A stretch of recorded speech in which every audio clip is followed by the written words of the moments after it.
LEGO's new USS Enterprise D is incredible, but at $400 it is just out of reach for most builders. So I decided to design an alternative that you can build at home without going broke. This is my USS Enterprise from the Kelvin timeline, scaled to match the official set. And by the way, at the end of this video, you'll be able to build it for yourself. Also, about halfway through designing it, I realized something. With a simple part swap, this model can become two different Enterprises. So with that out of the way, let's boldly go where no minifig has gone before. No matter which version of the Enterprise we're talking about, this is a complicated shape. Almost nothing about this works in LEGO, especially when the entire ship is designed to exist in zero gravity. And balancing all of that isn't even the hardest part. Everything on this ship is round, which means a single misplaced piece could completely destroy the structural integrity of this flying dinner plate.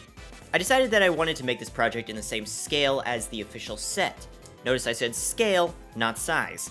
If I wanted to build the full size of this, that would push this project back by a few months. But thankfully, the Kelvin timeline Enterprise is significantly smaller than the USS Enterprise D. Once I ran the numbers, the final scale landed about here. Okay, I may have just gone a little bit over scale, but you know what, it's fine. The first thing I did was work on the saucer. I built a plus shape using some 1x4 slopes on all four sides. Now, LEGO does have a ton of circular elements. However, at this scale, none of them are useful. That being said, I still needed to find a way to finish up the edges of the dish on the Enterprise. And as many of you may know, brick building circles in LEGO is very complicated. My first thought was to use some of these brick slope parts, like some of the botanical sets.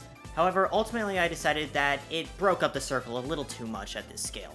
What I eventually settled on is this less than legal configuration of pieces. Don't worry though, the final model is strong enough that this is not an issue.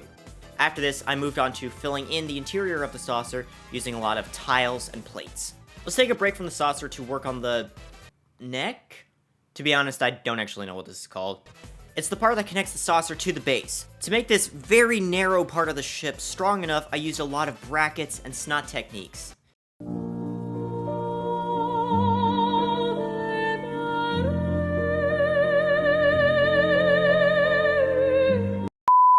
Next, I went down to the base of the ship.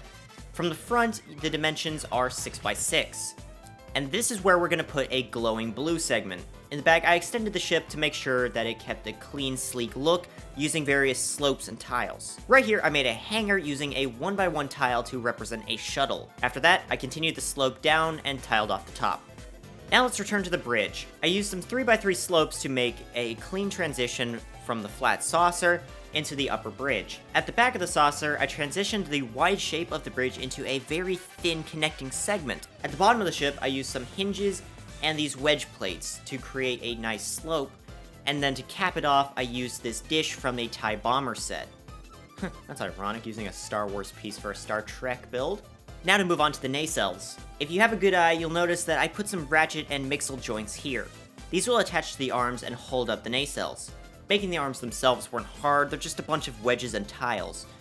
Where it really gets fun though is the nacelles themselves. Using similar proportions to the lower part of the Enterprise, I created these cylinders. Then I used some 3x12 wedges to gently curve the nacelles upwards, making sure to include more slopes and to round everything off. To smooth off the top, I used some 2x4 slopes and these 3x10s. Finally, coming around to the front of the nacelles, I added these caps, and with my favorite parts usage of the entire build, I used these LEGO Dimensions character pads to create a glowing blue appearance. Before I show you the final product, we need to make a stand for the ship, because let's be real, there's no way this thing is going to stand up on its own. Future Brick Stoic here, it actually does stand up on its own. I was not expecting this at all, but I tested it while writing the script, so, yay. Anyway, back to the video. Here's what I came up with. It's a very simple Technic structure. Now, I didn't have enough physical parts to do this, but on the digital model, I made the stand look like the Starfleet logo. Thought that was a fun touch. Finally, as promised, let's make a mini add-on kit that lets you convert this into something similar to the original Enterprise.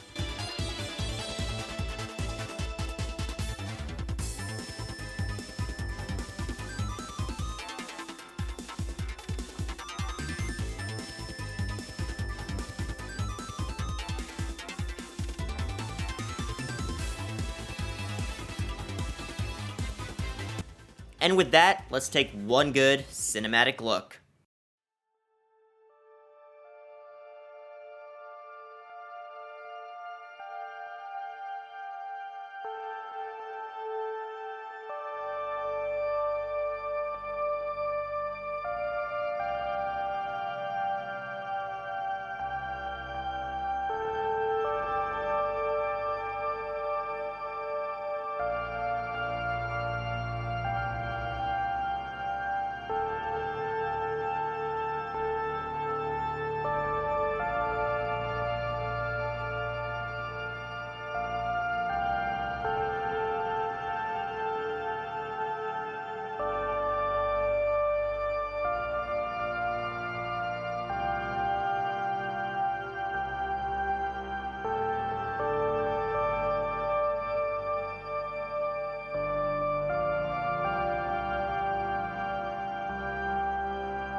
I loved every part of this building experience. Instructions for this build are now available, link in the description to my Rebrickable page. If you're one of the people who made it through this video, thank you so much, you're an absolute legend. But that's gonna be all for this episode. My name is Brick Stoic, and I'll see you next time.